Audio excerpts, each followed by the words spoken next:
Cordial saludo, mi nombre es Joana Zapardo Castro y para esta fase número 2 del curso de Derecho Constitucional Colombiano 2 para el programa de Derecho, traigo coalición, los modelos y tipos de control constitucional. Para poder entender estos modelos y tipos de control constitucional, debemos introducirnos a qué es la Constitución.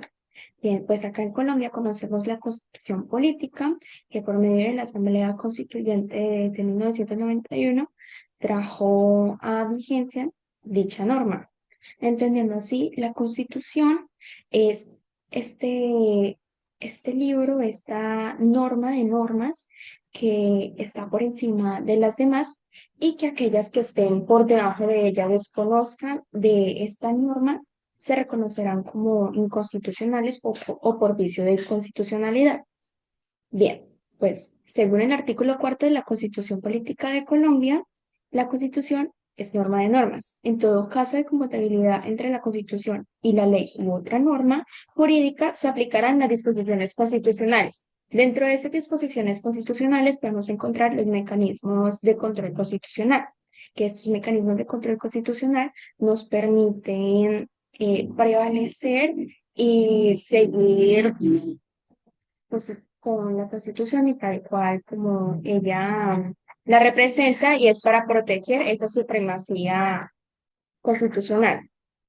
Bien, ahora, cuando nuestra Constitución establece desde su primer artículo que Colombia es una república democrática participativa, está asumiendo el reto y el compromiso de promover la participación ciudadana en todos los espacios de la vida social. Entendiéndolo así, la Constitución es aquella norma, es aquel libro supremacio, la Carta Magna, que permite que todas las personas seamos reconocidas como seres que podemos ejercer derechos, como lo son los derechos fundamentales, lo reconocemos y también debemos tener ciertos deberes y obligaciones.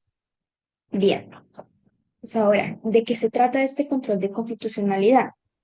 Acá en Colombia podemos reconocer uno de los entes u autoridades que ejerce ese control de constitucionalidad es la Corte Constitucional, es la primera que se nos viene a la mente cuando mencionamos este ente de control constitucional. Pues resulta que no solo hay un ente que permite este control de constitucionalidad, sino que también se reconoce el Consejo de Estado, que el cual establece un sistema residual que permite reconocer este control de constitucionalidad por medio de la acción pública de nulidad, que más adelante hablaremos de ella.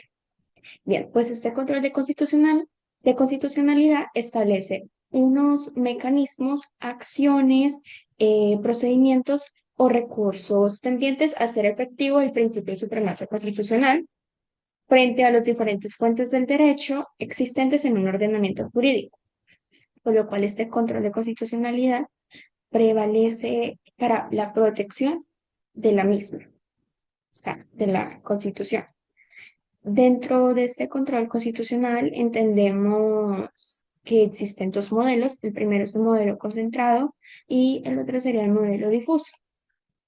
Bien, pues el modelo concentrado nos da como origen Hans Kelsen, quien estableció un sistema donde la Constitución, donde la Corte Constitucional es el único órgano judicial que se encarga de la revisión constitucional de las leyes y las normas. Y por otro lado tenemos el modelo difuso, que este nos da al origen norteamericano, que por ejemplo en Estados Unidos, dentro de sus 52 estados, eh, hay un juez en cada uno de esos estados que permite ejercer este control de constitucionalidad en dichos casos concretos. ¿De dónde nace este modelo? Bien, pues este modelo nos remonta al caso de Marbury versus Madison que resolvió el juez Hércules, donde establece este mismo protocolo donde los jueces son los facultados para ejercer este control constitucional de las normas y así proteger a la Constitución. Ahora, entendiendo esto, ¿cuál es el modelo de control constitucional en Colombia? Pues entendamos que este modelo es mixto. puesto que también implementa el modelo concentrado, también puede implementar el modelo difuso. Dentro del modelo concentrado, pues reconocemos al principal que sería la Corte Constitucional, que de acuerdo en el artículo 4 a la Corte se le confía la guarda de la integridad y la supremacía de la Constitución, en los estrictos y precisos términos de este artículo, donde menciona que la Corte Constitucional es la avalada para atender estas demandas de inconstitucionalidad. Y dentro de este modelo concentrado podemos reconocer tres tipos de, de acciones en los cuales se pueden ejercer esta compatibilidad con la Constitución. El primero sería control por vía de acción. Este control por vía de acción se puede ejercer de tres acciones, como ya lo hemos mencionado, que sería la acción de inconstitucionalidad, la acción pública de nulidad, que esta acción pública de nulidad puede ser también atendida por el Consejo de Estado, que de tal manera le corresponde por ser un sistema residual, y la acción de tutela. Entendiéndolo así, este tipo de vía de acción va enfocado a la participación ciudadana. Bien, ahora tenemos el control automático previo. Entendiendo con el término previo, podemos ya entender que es como un control que se hace antes de la sanción presidencial, es decir, pues que debe ser un control que es aplicado antes de que la norma sea regulada o aplique para que rija a los ciudadanos y en la nación. Este control previo puede ser dentro de los siguientes actos jurídicos, como son los proyectos de ley estatutaria, el proyecto de ley, convocatoria a referendo y convocatoria de asamblea constituyente, tal como se le reconoció a la Asamblea Constituyente de 1991, y objeciones presidenciales por presuntas inconstitucionalidad de proyectos de ley. Entonces, este control, esta revisión se hace antes de lanzar una ley a vigencia. Ahora, y por último, tenemos el control automático posterior, que sería todo lo contrario del automático previo. Este, mm, este tipo de control se aplica una vez que la norma ya ha salido a vigencia, ya ha entrado en aplicación, por el hecho de que este control se hace porque pueden haber leyes que exijan, digamos, que sean excepcionales, tal como se reconoció la ley de sanidad para el COVID-19, que eso fue una crisis inmediata y que bueno, se apresumía como una ley que podía impactar en una crisis económica para la nación. Entonces, esta ley tenía que ser remontada y ese control se empezó a aplicar una vez que la ley fue lanzada. Bien, ahora, teniendo esto, podemos entrar también a ver qué sería que aplica el Consejo de Estado. De acuerdo con el artículo 237 de la Constitución Política, el Consejo de Estado puede desempeñar las siguientes funciones, como es de Tribunal Supremo, de lo contencioso administrativo, conforme a las reglas que señala la ley. Conocer de las acciones de nulidad por inconstitucionalidad de los derechos dictados por el gobierno nacional, cuya competencia no corresponde a la Corte Constitucional, y actuar como cuerpo supremo consultivo del gobierno en asuntos de administración, debiendo ser necesariamente oído en todos aquellos casos que la Constitución y las leyes determinen. Entendiendo así que el Consejo de Estado principalmente actúa dentro de los actos administrativos.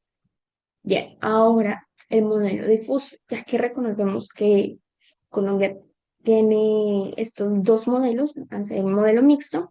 Entendemos que dentro del modelo difuso está la excepción de inconstitucionalidad, que de acuerdo con el artículo 4, remontemos otra vez a la Carta Magna, en todo caso de incompatibilidad entre la Constitución y la ley u otra norma jurídica, se aplicarán las disposiciones constitucionales. Esta excepción de inconstitucionalidad se caracteriza por ser competencia in genere, aplicación oficiosa o a solicitud de parte, efectos interpartes y condiciones objetivas de aplicación. Bueno, tal como lo habíamos mencionado, ese modelo de difuso se caracteriza por ser un modelo que únicamente, digamos, que este control se aplica únicamente dentro del caso en concreto que se está tratando. Entonces, por eso entendemos que sería este efecto interpartes, ya que únicamente beneficiaría al caso del cual tendríamos que aplicar esta excepción de inconstitucionalidad. Entonces, digamos que no se podría aplicar otra ley jurídica por el hecho de que hay que prevalecer eh, la Constitución. Entonces, por eso se reconoce esta excepción. Bien, ya reconociendo estos dos modelos y lo que el modelo concentrado principalmente, que es el que aplica la Corte Constitucional, tenemos que realizar un análisis de control constitucional. Para aquí podemos observar algunos casos hipotéticos que son un poquito orientados como lo que ya hemos tratado y lo que ya he mencionado. Reconociendo el primer caso, dice así. En el año 2020, algunos miembros del Congreso de la República están proponiendo un proyecto de convocatoria de referendo para derogar o modificar el sistema integral de verdad, justicia, reparación y no repetición, incorporado a la Constitución mediante el mencionado Acto Legislativo 01 del 2017. De una vez, acá entendemos que este sería un control automático previo, ya que quiere realizar un proyecto de convocatoria de referéndum. Principalmente este referéndum sería derogativo. Entonces, esta revisión tiene que ser pacta inmediata antes de que se declare la sanción presidencial. Bueno, ahora el segundo caso. El presidente de la República, mediante decreto legislativo, con la firma de todos sus ministros, declara el estado de excepción de emergencia económica, social y ecológica para enfrentar una pandemia denominada COVID-19. Bueno, pues este ejemplo ya como que lo habíamos tocado anteriormente y sería considerable aplicarle un control automático posterior, puesto que este caso sería de excepción, no se puede realizar en otra vez porque no se tenía previsto este tipo de emergencias sanitarias.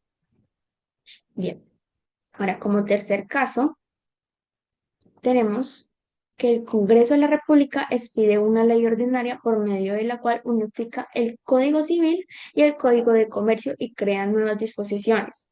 Bueno, pues dentro de este caso podríamos implementar el control automático previo, puesto que cuando se quiere realizar esta unificación de códigos es sustancial que la Corte revise si no viola alguno de los derechos que están dentro de la Carta Magna. Entonces, por eso tendría que realizar este control previo.